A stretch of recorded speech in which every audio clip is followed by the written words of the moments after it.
Hi, I'm Brenda Quintana, and today I'm going to show you how to make these cute little rosettes out of Stampin' Up! Seam binding ribbon. For this project, you will need a 1-inch circle punch, cardstock in the same color as your ribbon. You will need sticky pages or sticky strip. You will need scissors. You will need your crocodile, and of course, most importantly, you will need some Stampin' Up! Seam binding ribbon. Okay, let's get started. You will need to punch a 1-inch circle out of your cardstock here. And then you're going to need a 1-inch circle out of your sticky page. The best way to do this is to trace your circle onto the sticky page on the white side with a pencil and then cut it out. It doesn't punch very well with a 1-inch circle punch. I think this lining on the other side prevents it from getting a crisp cut all the way around. So I recommend actually cutting this out.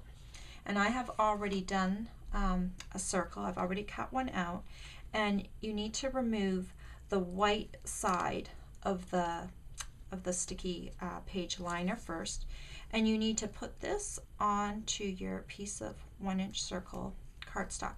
If you don't have sticky pages, just cover this with as much sticky strip as possible, so it's almost completely covered.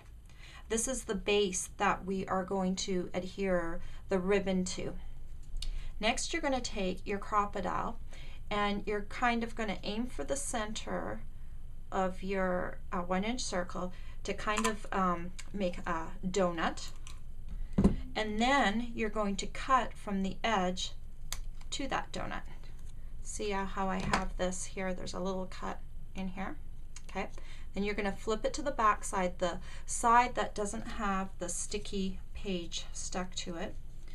And you're just going to take maybe not quite half an inch of sticky strip, and you're going to put it, I'm just going to put it opposite this little cut right here, okay? This is where we're going to stick our ribbon to. Now you're going to take a 10-inch length of the seam binding ribbon, using the ruler on my grid paper to guide me. And then we're going to remove the liner, not off of the bigger part of the circle, just that little piece of sticky strip that you just stuck on there. And then you're going to feed the ribbon through the hole, okay? And you're just going to make sure, this is important, you're going to make sure that all of your ribbon, the whole width of the ribbon, is stuck down on that piece of sticky strip. I don't know if you can see that, but I've laid it really flat. You want all the ends of the ribbon to be stuck down. When we begin to ruche or gather, if they're not stuck down, that thread might pull completely out and you will lose the gathered up ribbon. So you want that completely stuck down. Now we're going to work with the opposite end, and I'm going to cut this end into a sharp point. The reason we cut it into a sharp point is so that I can get better access to those center threads. I'm going to see if I can get a little closer, and I'm going to start pulling off some of these little bitty threads that are going, I guess they're going horizontally, because I want to access an individual thread or some individual threads from the center.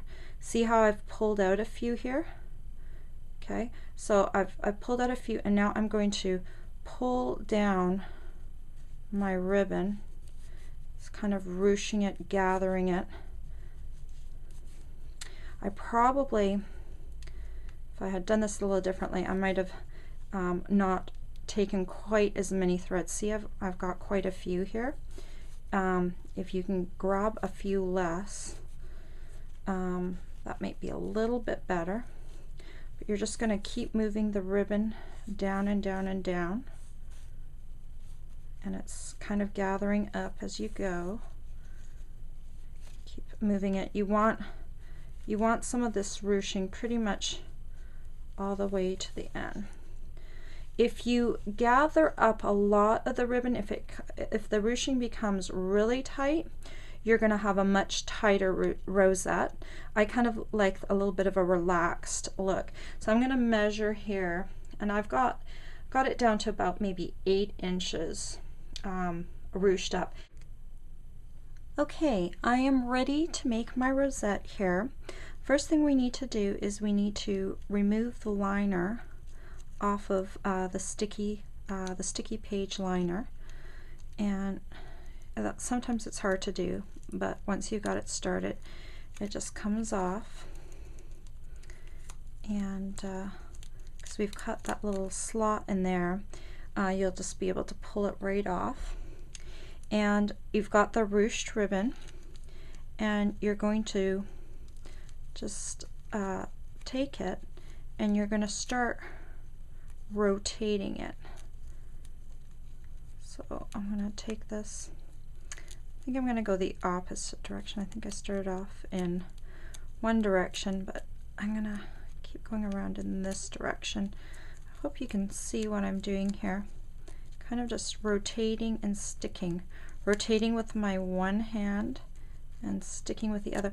If you don't like what you're doing, go back a little bit, and you can see how I don't have a lot of ruching right here. I can bring more of my ruching down, and you can pull it off again and start moving it around again till you've got it where you like it. Okay, just keep going around and around and around, sticking with one hand, rotating with the other. Okay, and when you get close to your finished rotation, I'm going to pull back a little bit. See if I can bring this in a little better here. Okay, when you get close to the end of your ribbon, you should almost have that circle covered. Okay, and then you're going to flip it around. Okay, set it down for a moment, and I'm going to take some sticky strip, just a little piece again. Okay, and I'm going to find where my end is here. I'm going to put the piece of sticky strip right there, and I'm going to peel it off. Always fun to peel off ribbon on camera, or sorry, peel off sticky strip. You just never know how that's going to go. Some days it goes really easily, and others it's a real bear. Okay, there we go. And then you're just going to, this is the back side, and you're just going to take your ribbon and you're going to wrap it around the edge. Okay, and you're going to be left with this end, and you're going to take some scissors there, and you're just going to cut off that extra piece. Okay, right, and then your base is still nice and flat because we've got that cardstock base, and you can take some mini glue dots or even some more sticky strip and put it on the back, and it is ready to stick on your project. Now, isn't that a cute little rosette? And I've done a little project here. This one is using the springtime vintage paper from the mini catalog, and this is a very simple card. I've just stamped thank you from the Curly Cute stamp set, and I placed a rosette on there, and that just makes your card just look really pretty, and has turned a card that's kind of clean and simple into something a little bit more special. Well, I hope you've enjoyed this tutorial. If you'd like to see more of my tutorials or templates, please visit me at QBsQuest.com. Bye for now.